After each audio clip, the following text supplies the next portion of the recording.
Salam hijau, kembali berjumpa bersama kami, redaksi Agromedia.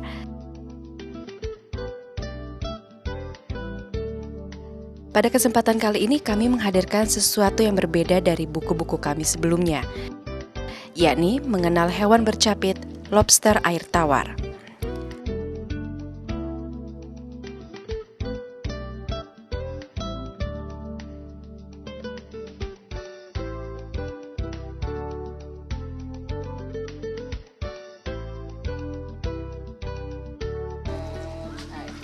Bapak Ibu sekalian, saya Cuncun Setiawan mengucapkan selamat datang di tempat budidaya lobster air tawar dan juga pembesaran di Bintaro ini.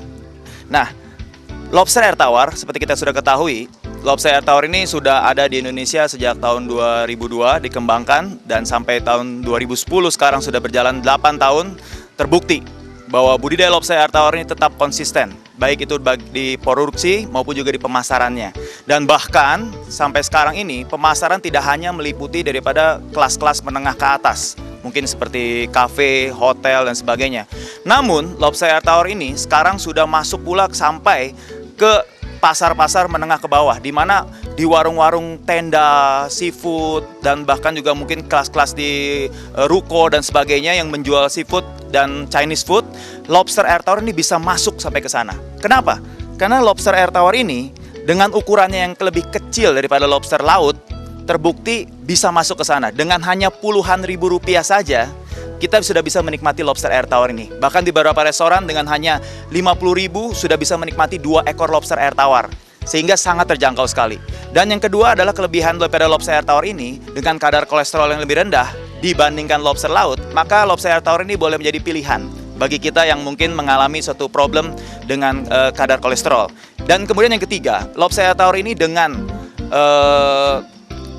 sifatnya di mana dia hidup di air tawar, bagi Bapak Ibu sekalian yang mengalami alergi dengan seafood, maka lobster air tawar ini boleh menjadi suatu pilihan. Dengan begitu banyak kelebihan, dengan begitu banyak manfaat daripada lobster air tawar ini, maka saya yakin bahwa ke depannya prospek lobster air tawar ini akan terus berkembang. Apalagi permintaan dari luar negeri sudah sedemikian banyaknya masuk. Namun masih suatu masalah sampai sekarang adalah keterbatasan dari produksi daripada lobster air tawar ini. Khususnya yaitu apa? Produksi daripada lobster konsumsi, yaitu ke tahap pembesaran. Dan tentu juga perlu disupport daripada teknik budidaya yang tepat, sehingga kita bisa menghasilkan benih yang unggul untuk bisa mensupport daripada pembesaran lobster air tawar ini. Mari kita sama-sama menikmati akan pelajaran mengenai budidaya lobster air tawar ini bersama tim daripada Agromedia. Terima kasih.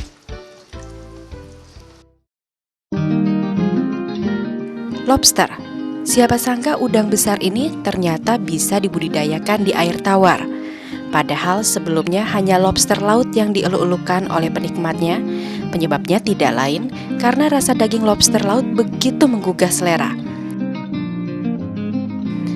Sayangnya lobster laut masih sulit dibudidayakan, sehingga keberadaannya masih terbatas dari hasil tangkapan alam.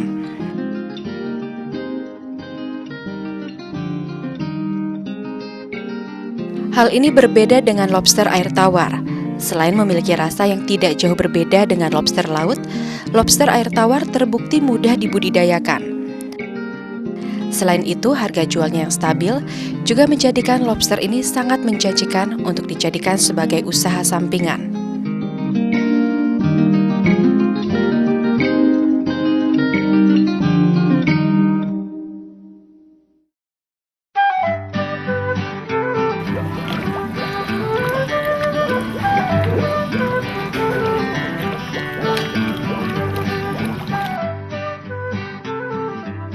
Banyak orang bilang lobster air tawar lebih mudah dibudidayakan ketimbang jenis udang air tawar lainnya. Hanya dengan menggunakan wadah akuarium atau kolam semen, budidaya lobster sudah bisa dilakukan.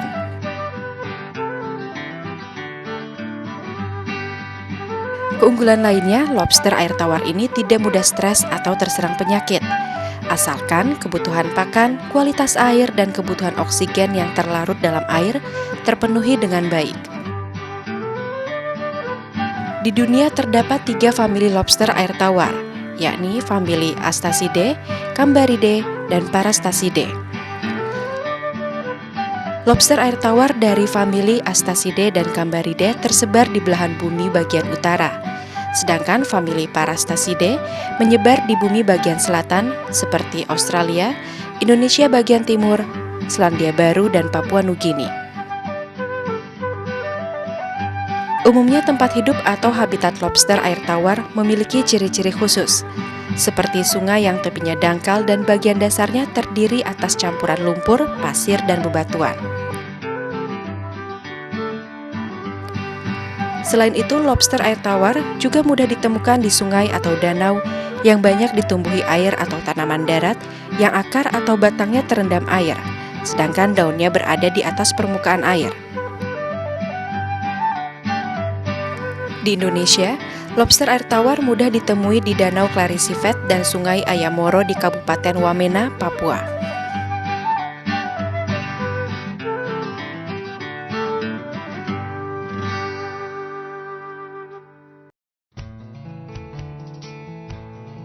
Dalam usaha budidaya lobster air tawar, umumnya ada 3 spesies lobster yang bisa dikembangbiakan secara ekonomis, yakni lobster air tawar capit merah atau red claw, lobster air tawar yabi, dan lobster air tawar marun. Dari ketiga jenis lobster tersebut, kami akan menguraikan sedikit mengenai ciri fisik red claw.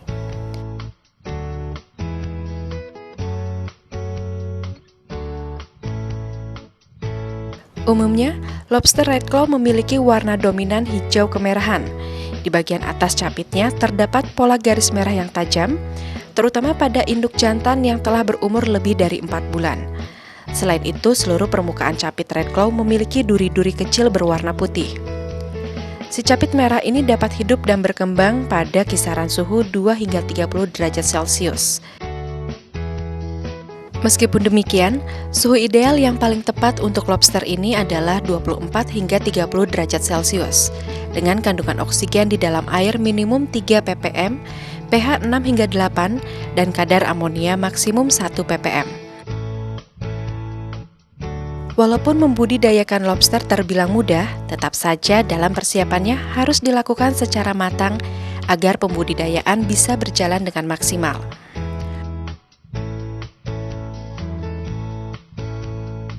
Umumnya ada beberapa hal yang mesti kita persiapkan sebelum memelihara lobster air tawar. Salah satu penentu keberhasilan budidaya lobster air tawar adalah ketepatan dalam pemilihan lokasi usaha. Penentuan lokasi yang meleset akan menjadi kendala besar ke depannya. Dalam menentukan lokasi usaha budidaya, setidaknya harus memerhatikan 3 aspek penting, yakni aspek sosial, aspek ekonomi, dan aspek teknis. Aspek sosial berarti usaha budidaya lobster air tawar harus bisa menggunakan sumber daya yang terdapat di sekitar lokasi secara optimal, baik sumber daya alamnya maupun sumber daya manusia. Aspek ekonomi artinya kedekatan jarak lokasi usaha budidaya dekat dengan pasar, serta tempat penjualan sarana dan prasarana budidaya. Sementara itu, aspek teknis berarti mempertimbangkan beberapa hal utama penunjang budidaya lobster, seperti pasokan air bersih di sekitar lokasi budidaya dan letak lokasi pembudidayaan yang bebas dari pencemaran.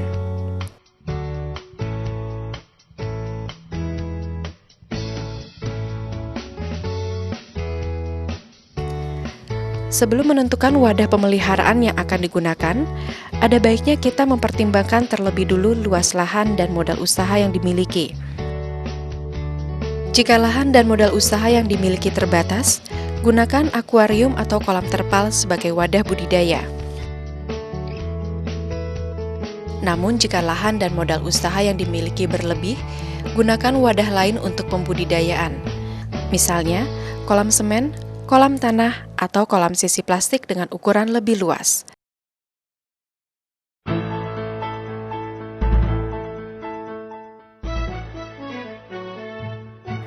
Dalam kesempatan kali ini, kami hanya akan membahas wadah pembudidayaan lobster yang sering digunakan, yakni akuarium dan kolam semen.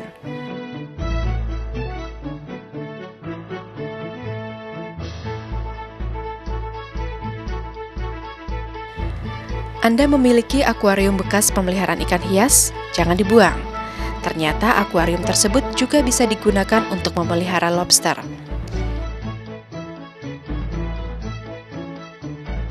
Idealnya akuarium yang digunakan berukuran 1x1,5 meter. Dalam pemeliharaannya, akuarium tersebut bisa disusun menjadi 4 tingkat. Sayangnya kekurangan penggunaan akuarium adalah terbatasnya tempat pemeliharaan sehingga perlu perlakuan khusus agar anakan lobster dapat tumbuh normal.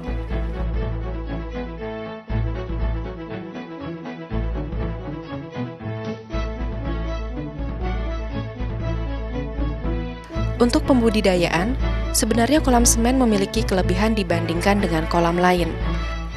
Salah satunya adalah temperatur lingkungan air tawar yang berbeda di dalam kolam semen yang lebih stabil dibandingkan dengan temperatur udara di dalam bak fiber atau akuarium yang cenderung fluktuatif.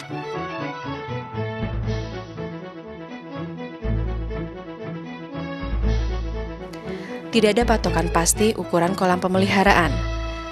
Pembuatan kolam semen ini dapat disesuaikan dengan luas tanah yang dimiliki.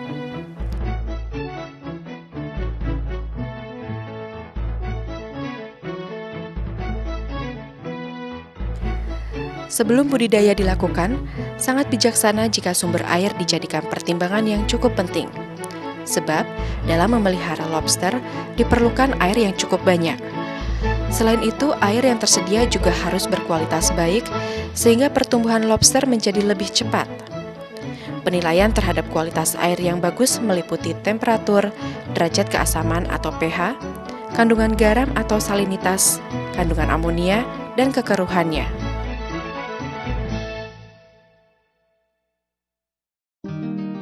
Air yang bisa digunakan untuk pemeliharaan lobster air tawar bisa menggunakan air tanah, air pam, air sungai, dan mata air.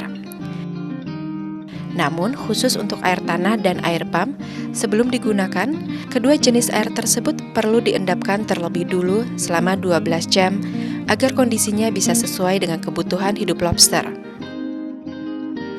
Karena itu, pembudidayaan lobster yang menggunakan air pam dan air tanah perlu disediakan wadah atau kolam khusus untuk tempat pengendapan air sebelum dialirkan ke kolam budidaya lobster.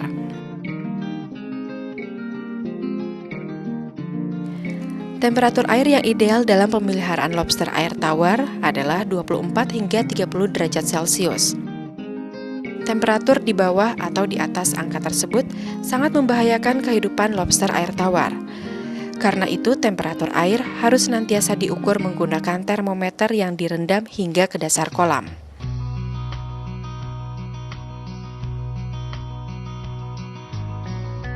Derajat keasaman atau pH yang ideal untuk lobster air tawar ada pada kisaran 6 hingga 8. Untuk mengukur pH air bisa menggunakan beberapa cara. Salah satunya adalah dengan pH tester. Berikut merupakan teknik pengukuran nilai pH air menggunakan pH tester.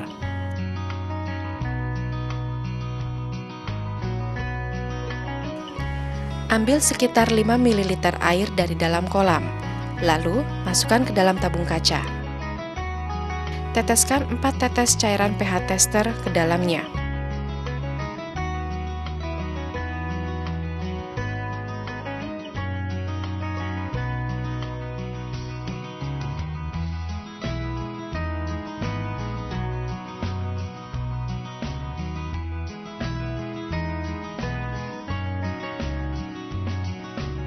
Kocok-kocok hingga warna air berubah, lalu cocokkan warna air dengan kertas pH tester. Warna air tersebut akan menunjukkan nilai pH pada air.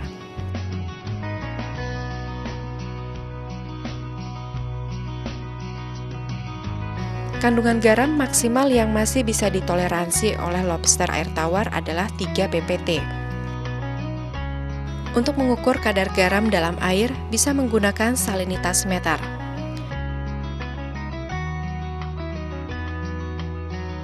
Amonia merupakan hasil buangan kotoran lobster dan sisa pakan yang jika dibiarkan dalam waktu lama akan terakumulasi dan menjadi racun bagi lobster.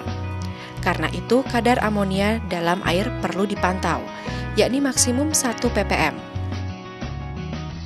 Cara mengatasi kadar amonia yang tinggi adalah dengan menyedot kotoran lobster dan sisa pakan di dasar kolam atau akuarium paling lama 3 hari sekali. Atau bisa juga menggunakan bakteri pengurai buatan ketika kepadatan lobster tinggi. Kekeruhan air mutlak diperhatikan ketika pemeliharaan lobster dilakukan di kolam tanah yang cenderung banyak mengandung lumpur. Air yang terlalu keruh tidak terlalu baik untuk kehidupan lobster karena bisa mengganggu saluran pernapasannya.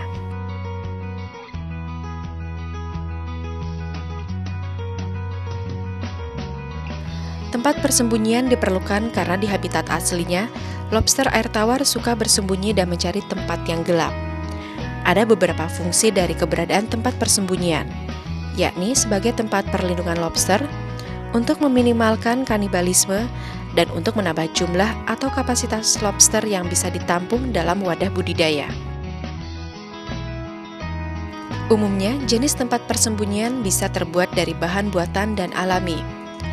Pembudidaya bisa menggunakan pipa paralon, rooster, asbes, bambu,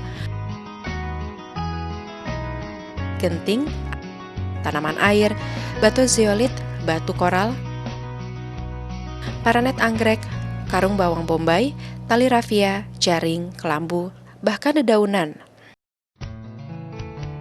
Ukuran dan banyaknya tempat persembunyian disesuaikan dengan kebutuhan dan luas lahan pembudidayaan. Namun, dari sekian banyak tempat persembunyian lobster tersebut, umumnya pembudidaya lobster hanya menggunakan 3 tempat, yakni pipa paralon, rooster, dan paranet anggrek. Kita ketahui oksigen merupakan jantung bagi kehidupan, tidak kecuali dalam budidaya lobster. Tanpa suplai oksigen yang layak, mustahil lobster dapat tumbuh dan berkembang biak. Umumnya, untuk menambah suplai oksigen terlarut di dalam air, dibutuhkan alat khusus yang disebut aerator. Umumnya, ada 3 jenis aerator yang kita kenal, yakni aerator jenis kecil yang hanya cukup menyuplai oksigen untuk 1 hingga 2 akuarium,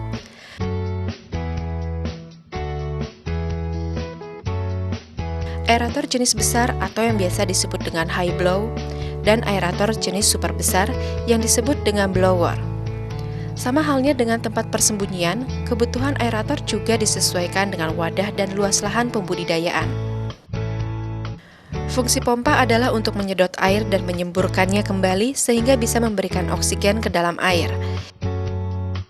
Jika semua kebutuhan budidaya untuk lobster air tawar sudah terpenuhi, langkah selanjutnya adalah memulai pembudidayaan. Bisa dimulai dari pembenihan atau langsung pembesaran.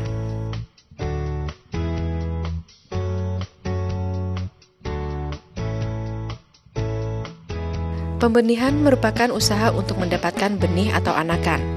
Keberhasilan pembenihan ditandai dengan diperolehnya lobster dalam jumlah banyak, kualitasnya baik, dan tingkat kematiannya rendah. Skala pembenihan tergantung pada jumlah indukan yang dikawinkan dan luas lahan yang digunakan. Sebelum melakukan pembenihan, pembudidaya lobster harus mengetahui terlebih dulu perbedaan antara lobster jantan dan betina.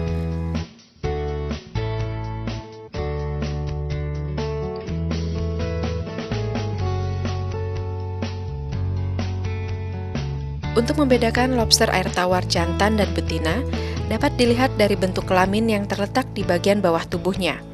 Caranya, angkat lobster dengan cara memegang kepalanya. Lihat bagian bawah tubuhnya, dan perhatikan bagian pangkal kakinya.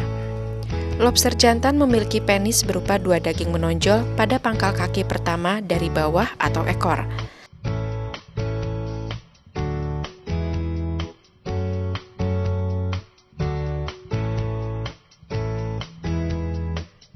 Sedangkan ciri lobster betina adalah terdapat lubang pada pangkal kaki ketiga dari bawah atau ekor dan tidak terdapat kulit keras menutupi lubang itu.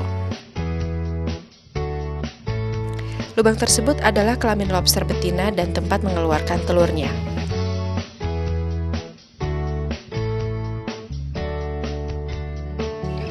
Bapak Ibu sekalian, dalam menentukan indukan yang baik, yang pertama yang harus kita tahu adalah sejarah daripada lobster air tawar tersebut. Karena seperti kita ketahui bahwa ketika indukan melahirkan anakan, andai kata misalkan jumlah anakannya 100 ekor, maka dari 100 ekor kira-kira ada sekitar 20% yang pertumbuhannya paling cepat. Itu yang kita namakan yang super.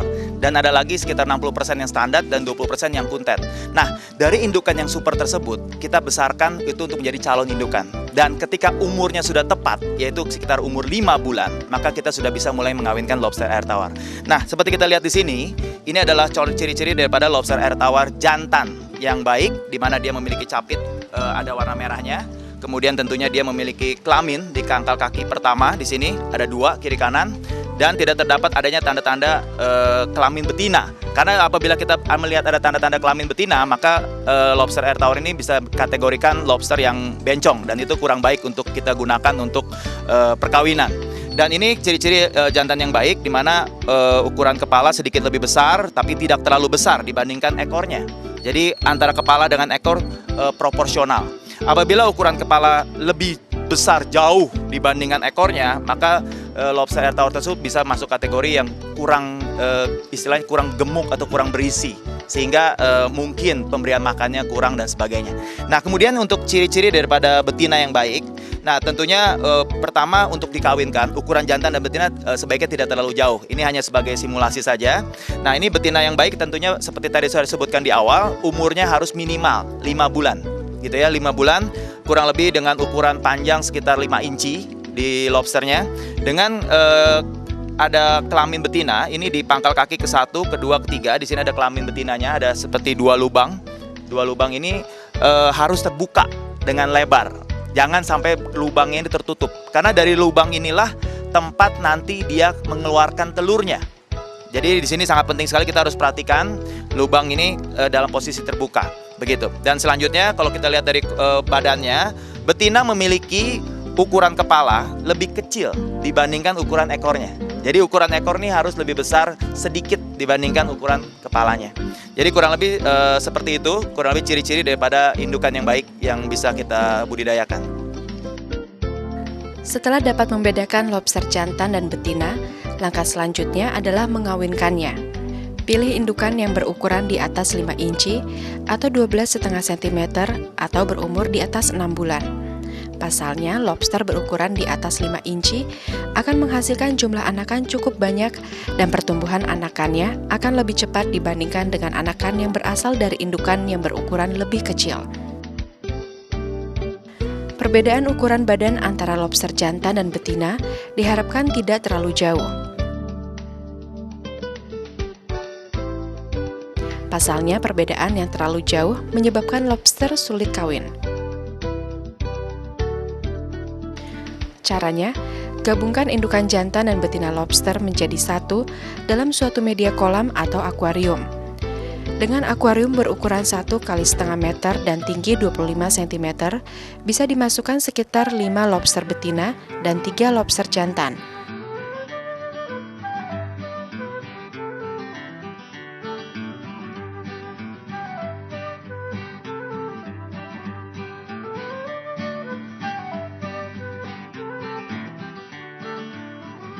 Perlu diketahui, kebiasaan lobster dalam melakukan perkawinan adalah saling mencari kecocokan. Jika tidak cocok, meskipun bertemu, lobster tidak akan saling membuahi. Karena itu, dalam mengawinkan lobster sebaiknya dilakukan secara massal, bukan berpasangan. Setelah indukan jantan dan betina disatukan, biarkan indukan tersebut selama 4-5 minggu untuk proses kawin.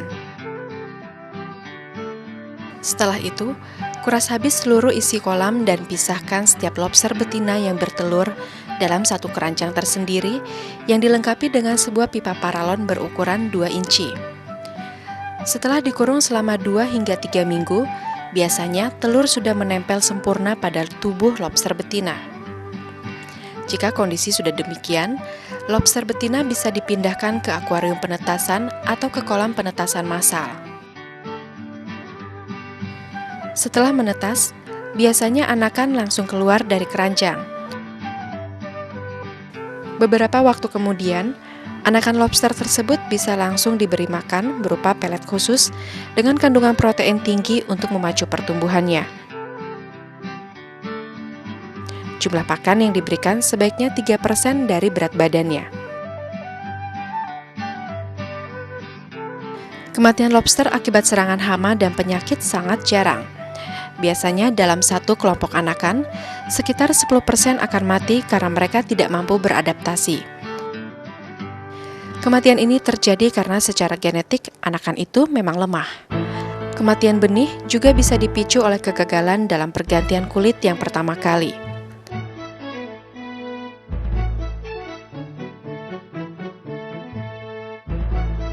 Setelah berukuran 2 inci atau berumur 2 bulan sejak lepas dari induknya, anakan bisa dipanen dan dijual sebagai bahan untuk pembesaran. Panen benih sangat gampang dilakukan, cukup menggunakan serokan.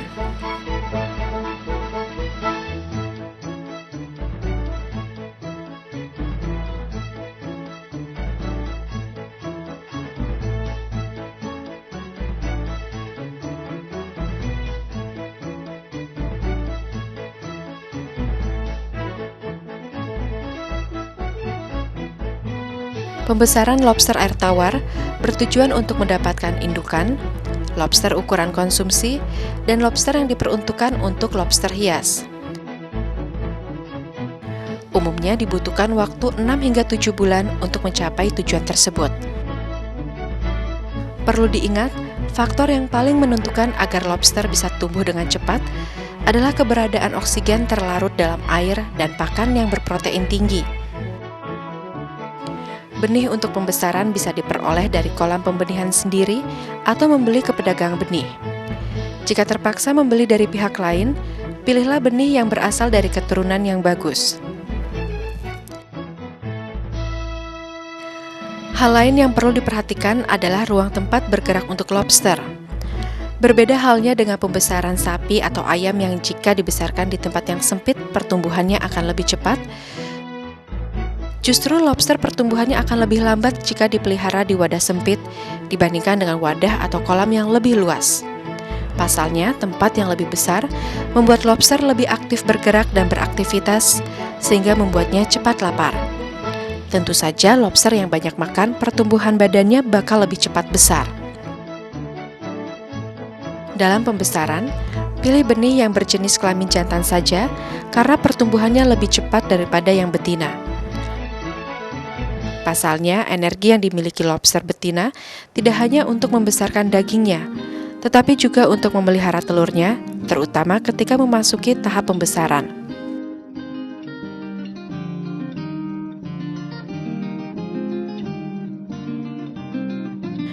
Wadah untuk pembesaran lobster bisa berupa kolam semen, bak fiber, atau kolam tanah. Intinya, wadah tersebut bisa menampung air dan tidak mudah rusak oleh lobster.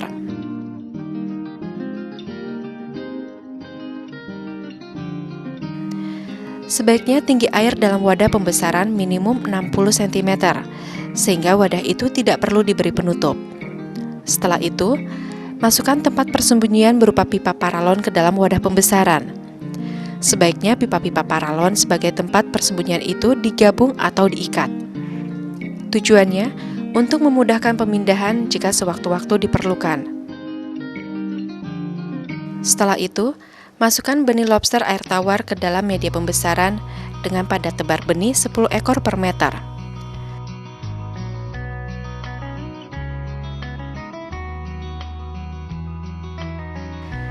Berbeda dengan manusia yang memiliki kulit elastis, ketika bertambah besar, kulit lobster harus segera diganti. Setiap pergantian kulit, biasanya ukuran kulit lobster menjadi bertambah sekitar 50% dari ukuran kulit lobster sebelumnya. Dengan demikian, otomatis pertumbuhan dagingnya juga bertambah lebih besar. Dalam siklus hidup lobster, pergantian kulit seringkali terjadi. Semakin besar ukuran lobster, frekuensi pergantian kulitnya semakin jarang. Lobster anakan bisa seminggu sekali berganti kulit. Bahkan ketika bayi bisa berganti kulit 2 kali dalam seminggu. Sebenarnya pemicu pergantian kulit pada lobster adalah pertumbuhan daging dan perubahan air. Proses ganti kulit dimulai saat lobster merasa kulitnya penuh sesak. Prinsipnya, untuk melakukan pergantian kulit diperlukan suplai oksigen tinggi minimum sekitar 5 ppm. Semakin tinggi kandungan oksigen, tentunya lebih kondusif bagi proses pergantian kulit lobster.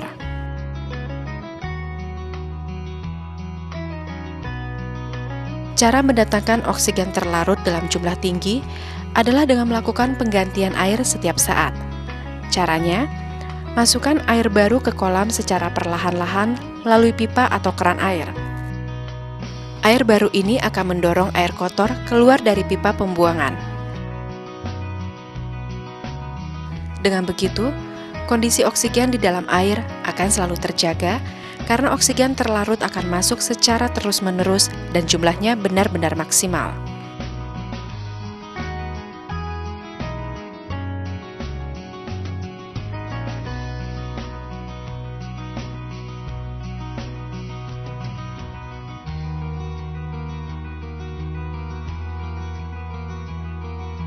Selama ini pemberian gelembung udara sebagai upaya menambah oksigen ke dalam air hanya menggunakan teknik sederhana.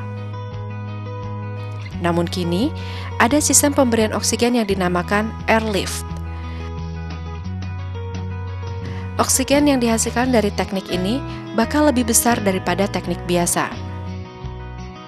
Pasalnya, dengan teknik ini, gelembung udara dari dasar air dapat memompa air yang berada di dasar kolam naik ke atas permukaan kolam.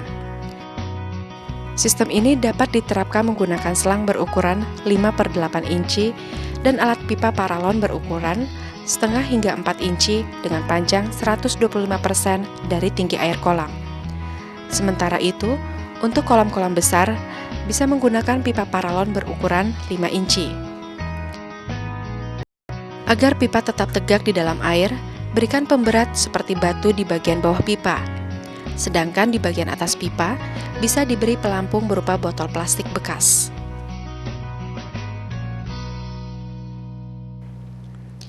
Lobster adalah jenis hewan omnivora atau pemakan segalanya.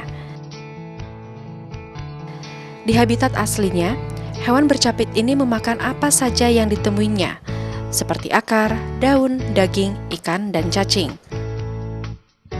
Lobster juga menyukai sayuran dan umbi-umbian seperti singkong, ubi merah, dan ubi putih.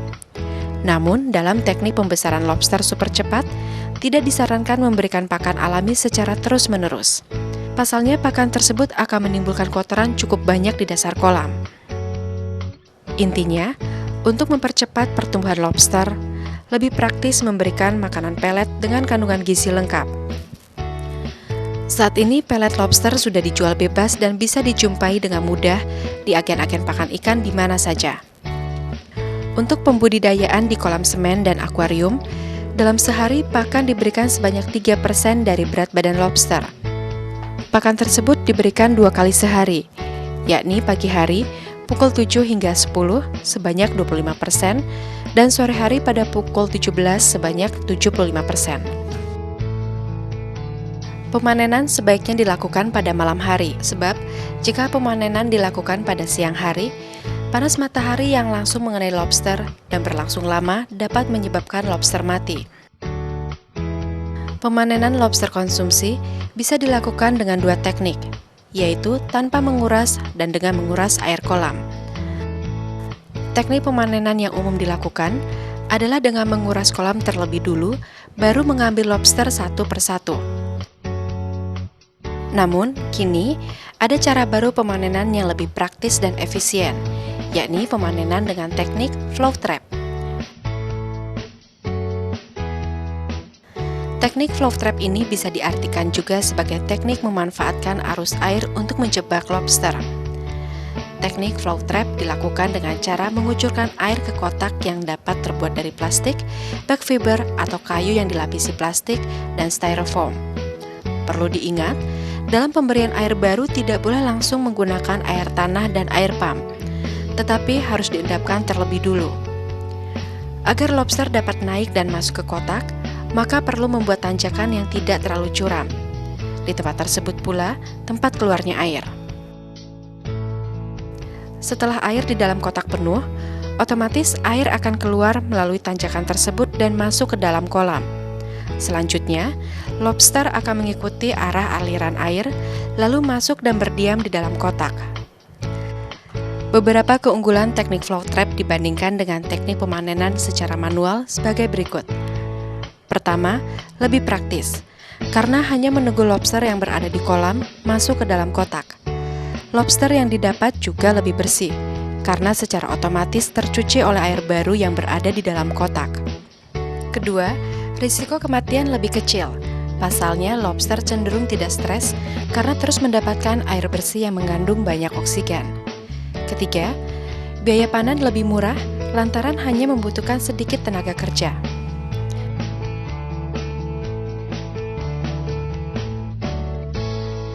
Lobster air tawar yang sudah dipanen selanjutnya bisa dijual ke konsumen.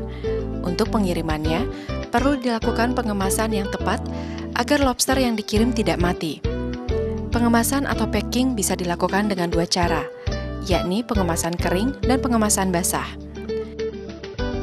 Dalam uraian ini, akan dijelaskan sedikit mengenai cara pengemasan kering lobster air tawar. Pertama, siapkan pendingin dalam styrofoam kotak berupa air minum dalam kemasan gelas yang telah dibekukan atau es batu yang dibungkus dengan kertas koran.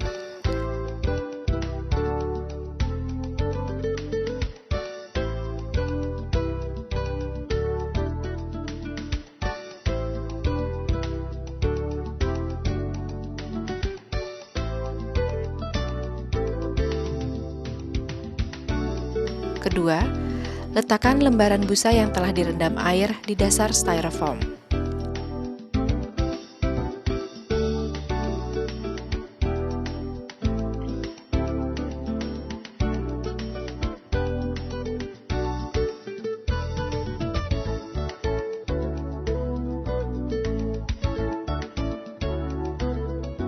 Tiga, masukkan lobster yang telah disiapkan ke dalam styrofoam dengan hati-hati.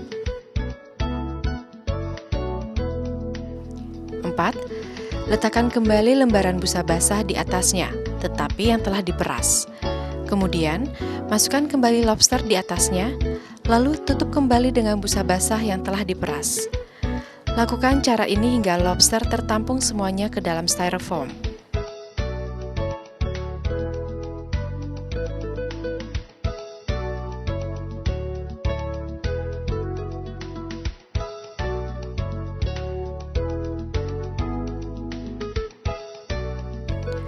Lima, tutup styrofoam hingga rapat, lalu rekatkan menggunakan lakban.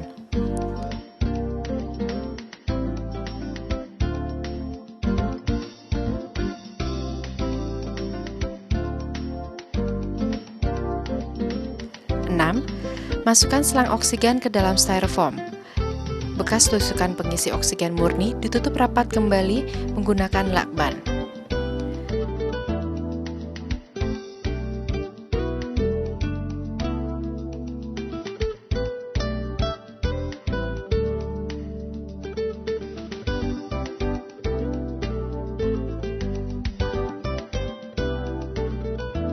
Penyerap utama produk lobster konsumsi untuk saat ini adalah restoran. Karena itu, pembudidaya lobster sebenarnya bisa memasarkan produksinya ke berbagai restoran di kota-kota besar di Indonesia. Selain itu, pembudidaya juga bisa langsung memasarkannya ke hotel dan pasar swalayan.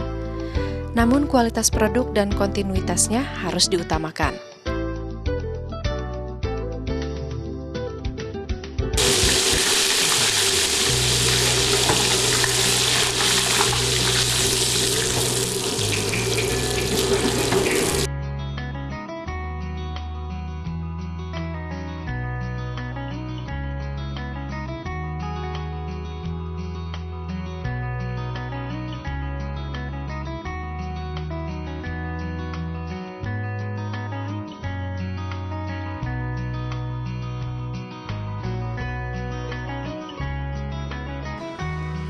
Manis, gurih,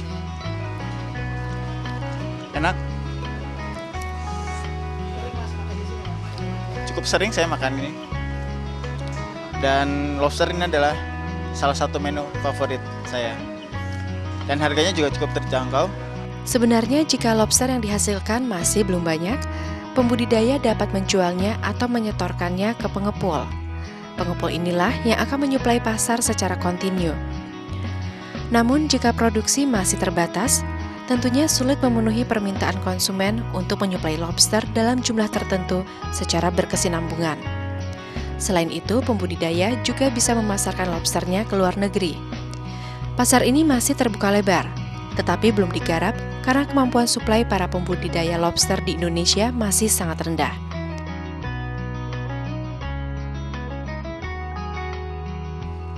Bapak Ibu sekalian, bagaimana setelah menyaksikan tayangan daripada video liputan mengenai budidaya lobster air tawar ini, mungkin masih ada hal yang kurang jelas. Coba ulangi lagi membaca bukunya, ada panduannya.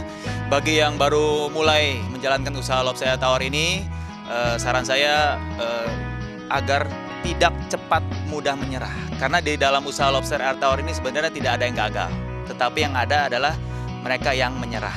Begitu. Jadi kalau mungkin pada awal memelihara lobster ada yang mati, mungkin ada yang apa, anggaplah itu suatu pelajaran. Dimana kita dari situ kita coba memperbaiki lagi. Kenapa ini mati, terus dipelajari lagi dan sebagainya. Dari saya sekian saja, saya Cuncun Setiawan dan tim Agromedia mengucapkan selamat berbisnis lobster dan semoga sukses.